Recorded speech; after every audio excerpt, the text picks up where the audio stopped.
புகழும் புகழ்ச்சியும் ஏக இறைவனாகிய அல்லாஹ்விற்கே உரித்தாகட்டுமாக. அவருடைய சலாமும் சமாதானமும் கண்மணி நாயகம் ரசூலுல்லாஹி ஸல்லல்லாஹு அலைஹி வஸல்லம் அன்னவர்களின் மீதும் அன்னவர்களின் அடிச்சுவற்றினை பின்பற்றி வாழ்ந்து மறைந்த உத்தம சத்திய சஹாபாக்கள், தாபிஈன்கள், தபஅ தாபிஈன்கள், நாதாக்கள், ஷுஹதாக்கள், சாலிஹீன்கள் இன்னும் நம் அனைவர் மீதும் என்றென்றும் நின்று நிலவட்டுமாக. ஆமீன். கண்ணியத்திற்குரியவர்களே, அல்லாஹ் சுப்ஹானஹு வ தஆலாவுடைய மகத்தான கிருபையினால் 20ஆம் நாள் தராவீஹுடைய தொழுகையை தொழுதுவிட்டு இங்கு அமரக்கூடிய தௌஃபீக்கினை கொடுத்திருக்கின்றான். அல்ஹம்துலில்லாஹ். இன்று ஓதப்பட்ட இறை வசனங்களில் இருந்து அல்லாஹ் சுப்ஹானஹு வ தஆலா பல்வேறு விஷயங்களை நமக்கு படிப்பனையாக சொல்லி தருகிறான். எல்லா விஷயமும் குர்ஆனை எந்த ஆயத்தை நாம் எடுத்துக்கொண்டோம் என்று சொன்னாலும் அதில் ஏதாவது ஒரு படிப்பினை இருக்கத்தான் செய்கிறது. அல்லாஹ் சுப்ஹானஹு வ தஆலா இந்த நோன்பை பற்றி சொன்னதற்கு பிறகு அதற்கு பிறகு தொடர்ந்து வரக்கூடிய அந்த வசனங்களில் இருந்து இந்த ரமலானுடைய மாதத்தில் தான் இந்த குர்ஆனை நாம் இறக்கி வைத்தோம் என்று சொல்லிவிட்டு அதற்கு பிறகு அடுத்ததாக சொல்லக்கூடிய வார்த்தை வஇதா சஅலக இபாதி அன்னி ஃபஇன்னி கரீப். அல்லாஹ் சொல்லி காட்டுகிறான், உங்களுக்கு நான் சமீபமாக தான் இருக்கிறேன் என்பதாக. இந்த ஆயத்து எதற்காக வேண்டி இறங்கியது? இரு சம்பவங்களுக்கு மத்தியில் அல்லாஹ் சுப்ஹானஹு வ தஆலா இந்த ஆயத்தை இறக்கினார். ஒரு கிராமத்து வாலிபர் நபி ஸல்லல்லாஹு அலைஹி வஸல்லம் அவரிடத்தில் வந்து, யா ரசூலல்லாஹ், நம்மை படைத்த இறைவன் அருகில் இருக்கிறானா அல்லது தூரத்தில் இருக்கிறானா? அருகில் இருந்தால் ரகசியமாக பேசுவோம், தூரத்தில் இருந்தால் சப்தமிட்டு அழைப்போம் என்று அந்த வாலிபர் கேட்கும் பொழுது நபி ஸல்லல்லாஹு அலைஹி வஸல்லம் அவர்கள் மௌனமாக இருந்தார்கள். அதனை தொடர்ந்துதான் அல்லாஹ் சுப்ஹானஹு வ தஆலா இந்த வசனத்தை இறக்கினார்.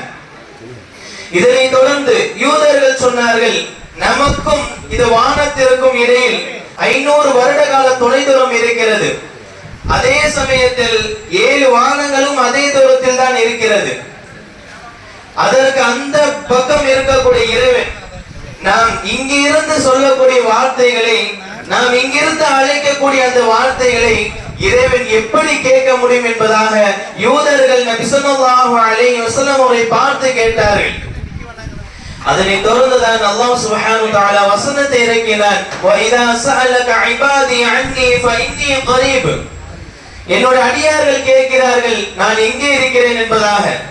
நிச்சயமாக அவரிடத்தில் சொல்லுங்கள், நான் அவருக்கு பக்கத்தில் தான் இருக்கிறேன், மிகவும் சமீபமாக தான் இருக்கிறேன் என்பதாக அல்லாஹ் சுப்ஹானஹு வ தஆலா சொல்லிவிட்டு உஜீபு தஅவத்தத் தாஇ இதா தஆனி ஃபல்யஸ்தஜீபு லி வல்யுமினூ பி லஅல்லஹும் யர்ஷுதூன். அழைப்பவர்களுக்கு நான் பதில் தருகிறேன் என்பதாக அல்லாஹ் சொல்லி காட்டுகிறான்.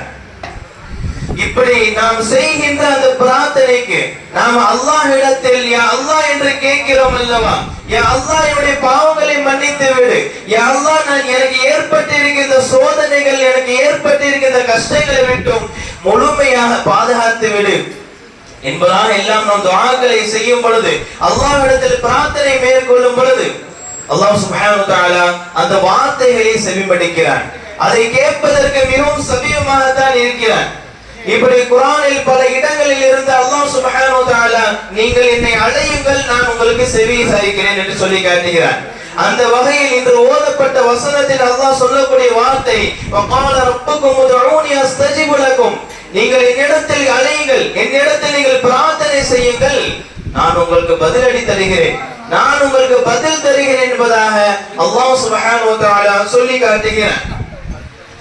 இந்த அளவிற்கு அல்லாஹ் நமக்கு சமீபமாக இருக்கும் பொழுது நாம் கேட்கின்ற துஆக்களுக்கு அல்லாஹ் மதிப்பளிக்கின்றான். ஆனால் அப்படிப்பட்ட அல்லாஹ்விற்கு நாம் மதிப்பளிக்கிறோமா? அல்லாஹ்விற்காக வேண்டி நாம் நேரம் ஒதுக்குகிறோமா? இன்று தொழுகையாளிகள் கூட துஆக்கள் செய்வது மறந்து விடுகிறார்கள். துஆக்களை செய்வது கிடையாது. அல்லாஹ்விடத்தில் துஆ என்பது மிகவும் முக்கியமான ஒரு ஒன்று. நபி ஸல்லல்லாஹு அலைஹி வஸல்லம் அவர்களும் கூட பல ஹதீஸ்களில் பல தரப்புகளில் சொல்லி காட்டினார்கள். ஒரு இடத்தில் அல்லாஹ் சுப்ஹானஹு வ தஆலாவின் நபி ஸல்லல்லாஹு அலைஹி வஸல்லம் அவர்கள் சொல்லி காட்டினார்கள், அத்துஆஉ சிலாஹுல் முஃமின்.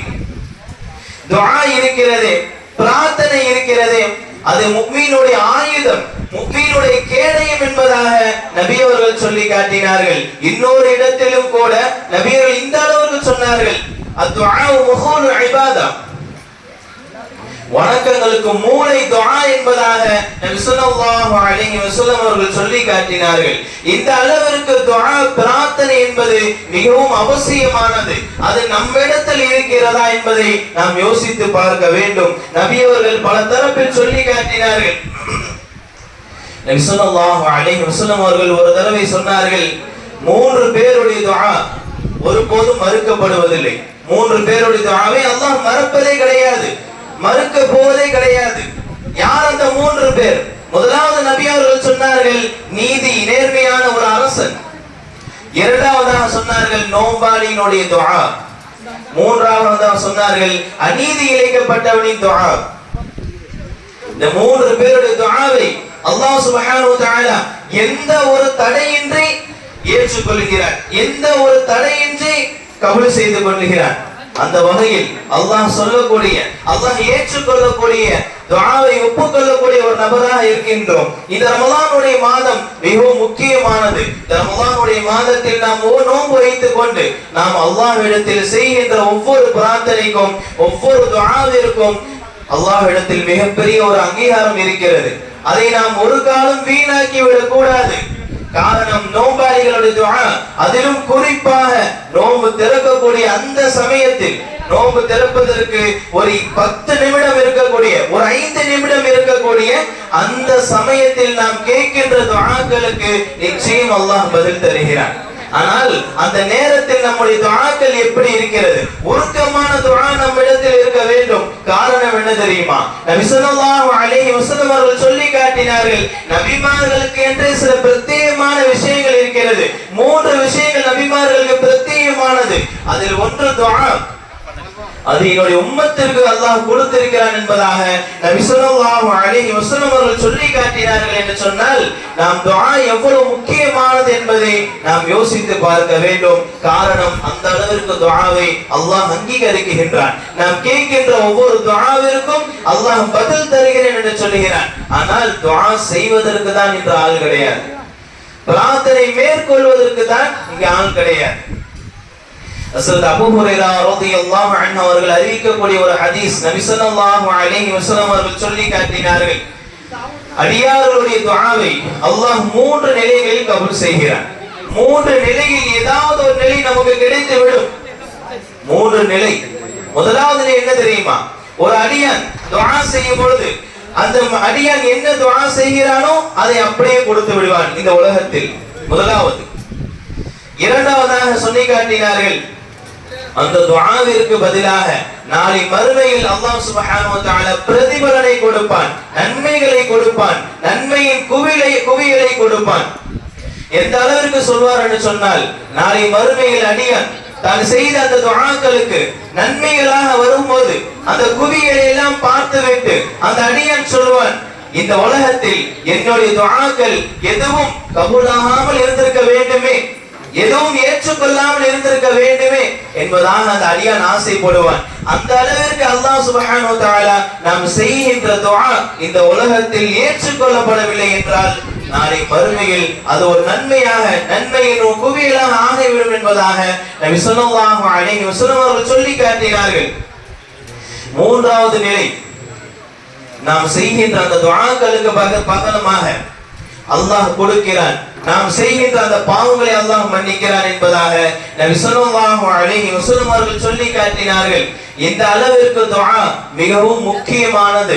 அதுவும் நாம் ரமலானுடைய மாதத்தில் இருக்கிறோம். அல்லாஹ் சுப்ஹானஹு வ தஆலா ரமலானை பற்றி சொல்லிவிட்டு, ரமலானில் குர்ஆன் இறங்கியும் என்று சொல்லிவிட்டு, அதன் பிறகு அல்லாஹ் சொல்கிறான், நீங்கள் அழைத்தால் நான் ஏற்றுக்கொள்வேன், நீங்கள் பிரார்த்தனை செய்தால் நான் ஏற்றுக்கொள்வேன், அதை நான் அங்கீகரித்துக் கொள்வேன் என்பதாக அல்லாஹ் சொல்லுகிறான். என்று சொன்னால் நாம் இந்த பிரார்த்தனையின் மீது, இந்த துஆக்களின் மீது நாம் மிகவும் கவனம் செலுத்த வேண்டும்.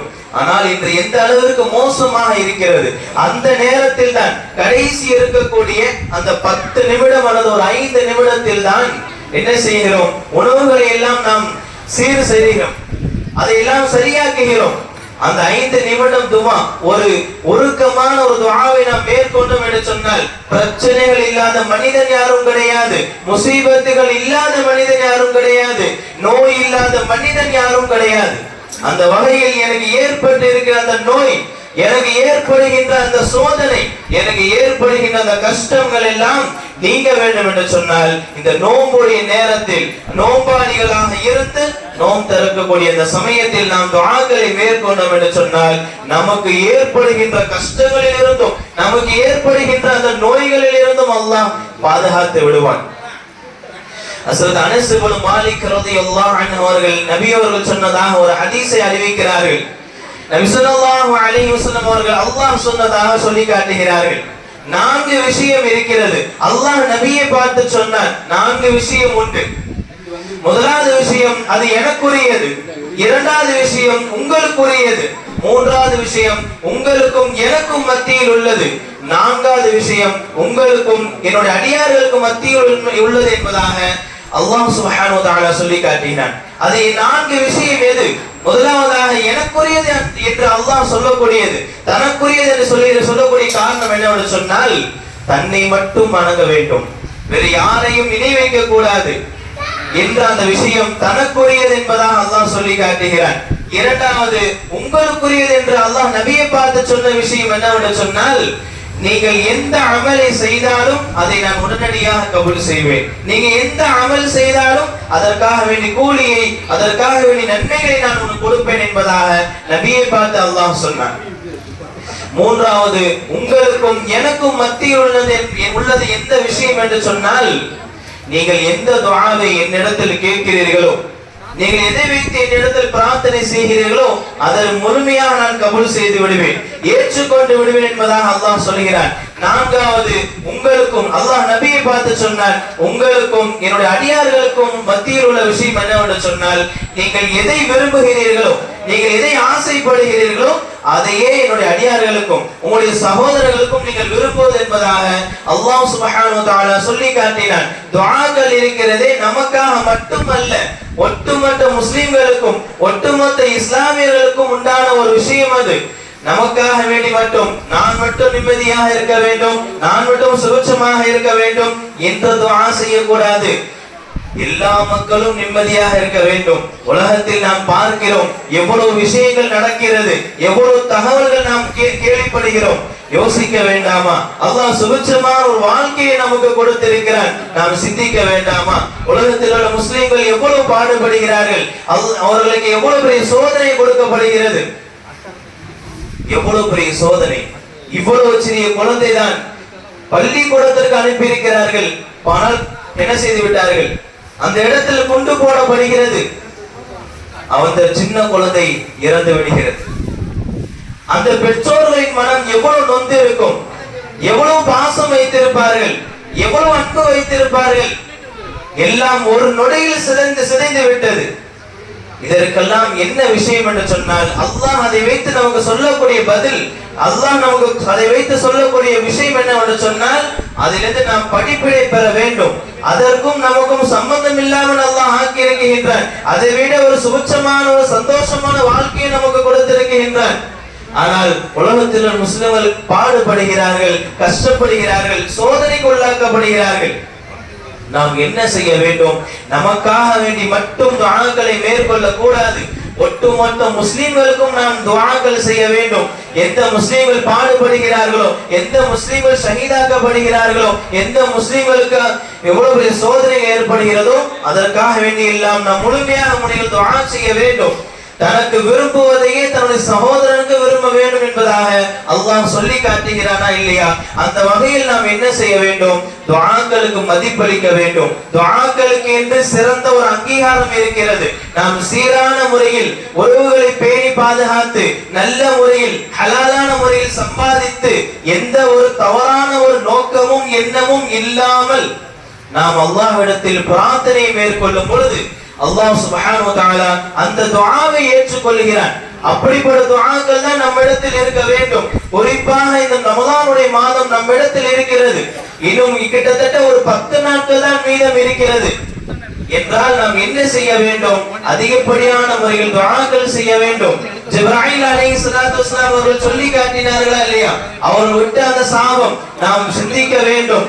நபியிடத்தில் வந்து சொன்னார்கள், யார் இந்த ரமதானுடைய மாதத்தை அடைந்து தன்னுடைய பாவத்திற்கு மன்னிப்பு பெறவில்லையோ அவன் நாசம் உண்டாகட்டும், அவனை விட்டு அல்லாஹ்வுடைய அருள் தூரமாகட்டும் என்பதாக ஜிப்ராயில் அலைஹிஸ்ஸலாத்து வஸலாம் அவர்கள் துஆ செய்ய நபி ஸல்லல்லாஹு அலைஹி வஸல்லம் அவர்கள் ஆமீன் சொல்லி இருக்கிறார்கள் என்று சொன்னால் யோசிக்க வேண்டும். இந்த ரமதானுடைய மாதம் நம்மிடத்தில் இருக்கிறது, கிட்டத்தட்ட ஒரு 10 நாட்கள் தான் இருக்கிறது.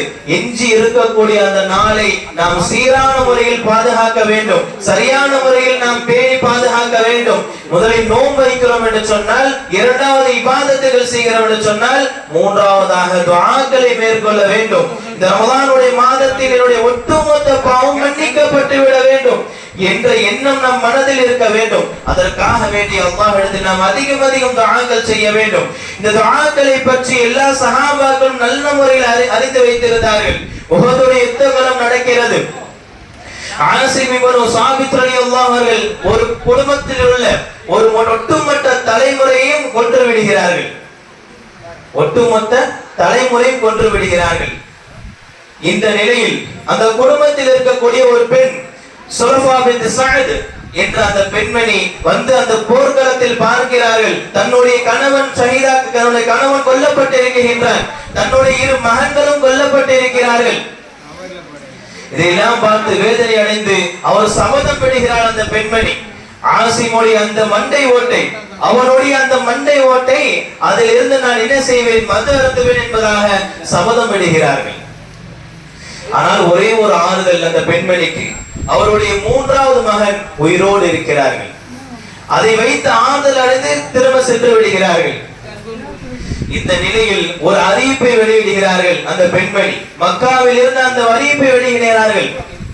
யார் ஆசிம் இப்னு சாபித் ரலியல்லாஹு அன்ஹுடைய தலையை கொண்டு வருகிறார்களோ அவர்களுக்கு 100 ஒட்டகத்தை நான் பரிசாக்குவேன். அதனை தொடர்ந்து அவர்கள் என்ன பணம் கேட்கிறார்களோ, என்ன விஷயம், என்ன செல்வம் சொத்துக்கள் கேட்கிறார்களோ அதை அப்படியே கொடுத்து விடுவேன். இதுதான் என்னுடைய அறிக்கை. ஆசிமுடைய மண்டையை கொண்டு வர வேண்டும், அவனுடைய தலையை மொத்தமாக எடுத்து வர வேண்டும் என்ற அறிக்கை விடும் பொழுது எல்லா அந்த மக்காவில் உள்ள அந்த குறைஷிகளுக்கு எல்லாம் தூக்கமே கிடையாது. எப்படியாவது அவருடைய தலையை எடுத்து விட வேண்டும் என்பதாக இந்த விஷயம் ஆசிம் இப்னு சாபித் ரலியல்லாஹு அன்ஹு தெரிய வருகிற பொழுது அவர்கள் இதை நினைத்து பயப்படவில்லை, அச்சப்படவில்லை. காரணம், இந்த உலகத்தில் உள்ள அனைத்து முஸ்லிம்களும், இந்த உலகத்தில் உள்ள ஒட்டுமொத்த எல்லா மக்களும் சேர்ந்து தீங்கிழைக்க நாடினாலும் அல்லாஹ் நாடியதை தவிர, அல்லாஹ் விதித்ததை தவிர வேறு எதுவும் நடக்காது என்ற விஷயத்தில் உறுதியாக இருந்தார்கள். இந்த அளவுக்கு உறுதியாக இருக்கிறார்கள். இந்த நிலை மாறுகிறது. ஒரு 2 குலத்தார்கள் நபியிடத்தில் வந்து சொல்கிறார்கள், எங்களுடைய மக்கள் இஸ்லாத்திற்கு வருகிறார்கள், எங்களுடைய மக்கள் இஸ்லாமாக இருக்கிறார்கள். இந்த நிலையில் எங்களுக்கு சன்மார்க்க போதனையை வழங்க வேண்டும், சன்மார்க்கத்துடைய அந்த விளக்கம் எங்களுக்கு தெரிய வேண்டும், இஸ்லாத்தை பற்றி நாங்கள் அறிந்து கொள்ள வேண்டும் என்பதற்காக வேண்டி உங்களில் இருக்கக்கூடிய நபி தோழர்களை எங்களிடம் அனுப்பி வைங்கள் என்பதாக சொல்லும் பொழுது நபி ஸல்லல்லாஹு அலைஹி வஸல்லம் அவர்கள் ஆசிம் இப்னு சாபித் ரலியல்லாஹு அன்ஹு தலைமையில் 10 நபி தோழர்களை அனுப்பி வைக்கிறார்கள். 10 நபி தோழர்களும் இவர்களோடு செல்கிறார்கள். ஹுதைல் என்ற அந்த பகுதியை பார்க்கும் பொழுது அந்த இடத்தில் ரஜியு என்ற ஒரு பகுதி வருகிறது. அந்த இடத்தை அடைந்தவுடன் அங்கு இருக்கக்கூடிய பனு இல்ஹியான் என்ற ஒரு கூட்டத்தினர் இருந்தார்கள். அவர்களின் நபித்தோழர்களை எல்லாம் பார்த்துவிட்டு இந்த நபித்தோழர்களை மக்காவிற்கு நாம் கொண்டு சென்று விட்டோம் என்று சொன்னால், அவர்களிடம் நாம் அழைத்து சென்றோம் என்று சொன்னால் அவர்கள் எங்களுக்காக வேண்டி பணம் கொடுப்பார்கள் என்ற ஆசையினால் என்ன செய்கிறார்கள், அவர்களை எல்லாம் முற்றுகையிடுகிறார்கள் அந்த நபித்தோழர்களை. இதையெல்லாம் அறிந்து கொண்ட அந்த நபித்தோழர்கள் எல்லாம் ஃபத்ஃபத் என்ற ஒரு மலை குன்றில் சென்று ஒளிகிறார்கள். இந்த பனு இல்ஹியான் கூட்டத்தினர் வந்து சொல்கிறார்கள், அல்லாஹ்வின் சத்தியமாக நாங்கள் உங்களை கொலை செய்ய வரவில்லை, நாங்கள் மக்காவில் உங்களை அழைத்து சென்று அவரிடம் உங்களை ஒப்படைத்து பணம் வேண்டும் என்பதற்காக வேண்டிதான், அவரிடத்திலிருந்து நாங்கள் பணத்தை பெற்றுக்கொள்ள வேண்டும் என்பதற்காக வேண்டிதான் நாங்கள் வந்திருக்கிறோம், உங்களை கொல்ல வரவில்லை, நீங்கள் எங்களை நம்புங்கள் என்பதாக, நீங்கள் அந்த மலையிலிருந்து இறங்கி வாருங்கள் என்பதாக சொல்லும் பொழுது அது ஆசிம் ரலியல்லாஹு சொல்கிறார்கள், நான் இறை மறுப்பாளர்களுடைய நம்பிக்கை, அவருடைய வாக்குறுதியை நம்பி அவருடைய பாதுகாப்பில் ஒருபோதும் நான் இறங்க மாட்டேன், அவருடைய பாதுகாப்பில் நான் ஒருபோதும் இறங்க மாட்டேன் என்பதாக ஆசிம் இப்னு சாபித் ரலியல்லாஹு சொல்லிவிடுகிறார்கள். இந்த நிலையில் அந்த பனு லஹ்யான் கூட்டத்தார்கள் என்ன செய்கிறார்கள்? தாக்குதல் நடத்துகிறார்கள். இந்த தாக்குதலில் 7 நபர்கள் ஷஹீதாக்கப்படுகிறார்கள். அதில் ஆசிம் இப்னு சாபித் ரலியல்லாஹு அவர்களும் ஒருவர். இந்த நிலையில் அந்த 3 நபித்தோர்கள் எஞ்சி இருக்கிறார்கள். அவர்கள் இறங்கி வந்து இவர்களுக்கு சரணடைந்து விடலாம் என்று நினைக்கும் பொழுது, அவர்கள் வெளியே வரும் பொழுது அவர்களில் ஒருவரை கொன்று விடுகிறார்கள். 8 நபித்தோழர்களை அவர்கள் ஷஹீதாக்கப்பட்டு விடுகிறார்கள். இதனைத் தொடர்ந்து 2 நபித்தோழர்களை மக்காவில் வெற்றி விடுகிறார்கள். இந்த நிலை அந்த பனு லஹ்யான் இருந்த ஒரு மனிதருக்கு மிகவும் ஒரு சந்தோஷம், ஒரு ஆனந்தம். காரணம், இந்த பெண்மணி சொன்ன அந்த மக்காவில் இருக்கக்கூடிய சுலஃபா பின்த் சஅத், அந்த பெண்மணி சொன்ன அந்த சபதத்தை அவர்கள் அறிகிறார்கள். அவர்கள் நினைவுக்கு வருகிறது, இவருடைய தலையை கொண்டு சென்றால் 100 ஒட்டகம் கிடைக்கும், கேட்ட பணம் கிடைக்கும் என்பதாக மகிழ்ச்சி அடைந்து தன்னுடைய நண்பர்களை எல்லாம் அழைத்து கொண்டு செல்கிறார்கள். இந்த நிலையில் என்ன நடக்கிறது? ஆசிம் இப்னு சாபித் ரலியல்லாஹு அன்ஹு உடலை சுற்றி தேனீக்களாக வட்டம் பிடிக்கிறது. பக்கத்தில் செல்ல முடியவில்லை. பகலுடைய டைம், இரவு ஆனதும் இந்த தேனீக்கள் எல்லாம் சென்றுவிடும். நாம் உடனே என்ன செய்து விடலாம்? அவர்களை எடுத்துக்கொண்டு அந்த உடலை நாம் எடுத்துக்கொள்ளலாம் என்பதாக இந்த பனு லஹ்யான் இருக்கக்கூடிய அந்த கூட்டத்தை எண்ணுகிறார்கள். ஆசிம் இப்னு சாபித் ரலியல்லாஹு அவர்கள் இறந்த அந்த செய்தி இந்த பெண்மணிக்கு தெரிகிறது. உடனே மக்காவில் இருக்கக்கூடிய இளைஞர்களை அழைத்து சொல்கிறார்கள், அந்த உடலை என்னிடத்தில் கொண்டு வாருங்கள், அவனுடைய தலையை என்னிடத்தில் கொண்டு வாருங்கள், உங்களுக்கு நான் பரிசீலிக்கிறேன் என்பதாக. இரவு ஆகிறது. அல்லாஹ் சூழ்ச்சியாளர்களுக்காம் சூழ்ச்சியாளர் என்பதனால் இரவுடைய நேரத்தில் அல்லாஹ் மழையை பெய்ய செய்கிறான். அந்த இடம் முழுக்க நீராக ஆகிறது. அந்த உடலை காணவில்லை. மறுநாள் காலையில் பார்க்கிறார்கள், அந்த உடலை காணவில்லை. ஏமாற்றத்தோடு திரும்பி விடுகிறார்கள். இந்த விஷயம், இந்த சம்பவம் இருக்கிறது மக்கா மதீனா என்று எல்லா பக்கமும் தெரிகிறது. அது பிரபல்யமாக ஆகிறது. இதையெல்லாம் கேட்ட ஹஜ்ரத் உமர் ரலியல்லாஹு அவர்கள் சொல்கிறார்கள், இந்த ஆசிம் இப்னு சாபித் ரலியல்லாஹு அவர்கள் உயிரோடு இருக்கும் பொழுது ஒரு துஆவை செய்திருந்தார்கள். உயிரோடு இருக்கும் பொழுது பிரார்த்தனை மேற்கொண்டிருந்தார்கள். அந்த பிரார்த்தனை அல்லாஹ் ஏற்றுக்கொண்டிருக்கிறார். இந்த ஆசிம் இப்னு சாபித் ரலியல்லாஹு என்ன துஆ செய்தார்கள்? அவர்கள் என்ன துஆ செய்தார்கள் என்று சொன்னால், யா அல்லாஹ், நான் எந்த ஒரு இறை மறுப்பாளனையும் தொட மாட்டேன், அதே சமயத்தில் என்னை எந்த ஒரு இறை மறுப்பாளனும் தொடும்படி செய்து விடாதே, எந்த இறை மறுப்பாளனும் என்னை தொடும்படி செய்து விடாதே என்பதாக ஆசிம் இப்னு சாபித் ரலியல்லாஹு அவர்கள் உயிரோடு இருக்கும்போது துஆ செய்திருந்தார்கள். இந்த துஆவை அல்லாஹ் கபூல் செய்தார். அதனால் அவருடைய உடல் இந்த காஃபிர்களுக்கு, அந்த மக்கத்து குறைஷிகளுக்கு, மக்காவில் இருக்கக்கூடிய அந்த காஃபிர்களுக்கோ அதே போன்று இந்த பெண்மணிக்கு அதை கிடைக்கவில்லை. அவருடைய துஆவை அல்லாஹ் கபூல் செய்தார். இதன் பிறகுதான் மக்கா வெற்றி கொள்ளப்படுகிறது. நபி ஸல்லல்லாஹு அலைஹி வஸல்லம் உடைய நேர்மையை பார்த்துவிட்டு அந்த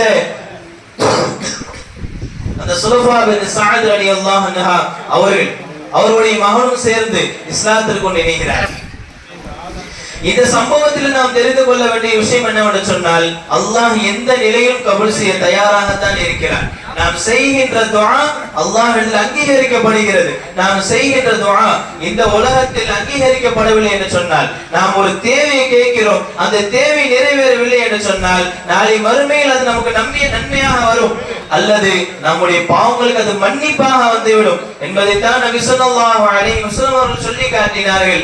நாமும் என்ன செய்ய வேண்டும்? பிரார்த்தனையை மேற்கொள்ள வேண்டும். சில நாட்கள் தான் அல்லாஹ் சொல்லக்கூடிய அல்லாஹ் எப்படி சொல்றார் குர்ஆன்ல ஒரு விஷயத்தை பத்தி சொல்லும் பொழுது, ஐயாமும் மஅதூதா, எண்ணப்படக்கூடிய சில நாட்கள் உள்ளன என்று அல்லாஹ் சொல்கிறான். அந்த மாதிரி தான் நம்முடைய ரமலானுடைய மாதமும் இனி எண்ணப்படக்கூடிய சில நாட்கள் தான் இருக்கு. அதனால நம்ம என்ன செய்யணும்னு சொல்லி சொன்னா, முதலாவது நோம்பாளிகளாக இருக்கணும், இரண்டாவது இபாதத் செய்யக்கூடியவர்களாக இருக்கணும், மூன்றாவது விஷயம் என்னன்னு சொன்னா துஆக்களை கேட்பவர்களாக இருக்கணும். அதிலும் குறிப்பா நோம்பாளி நோன்பு திறக்கக்கூடிய அந்த நேரத்தில் கேட்கக்கூடிய துஆ அல்லாஹ்விடத்தில் எந்த ஒரு தங்கு தடை இல்லாமல் கபூலாக்கப்படுகிறது. அது இருக்கக்கூடிய 10 நிமிடம் முடியாவிட்டாலும் பரவாயில்லை, ஒரு 5 நிமிடம் நாம் உருக்கமான முறையில் துஆக்களை மேற்கொண்டோம் என்று சொன்னால் நம்முடைய துஆக்களை அல்லாஹ் கபூல் செய்வான்.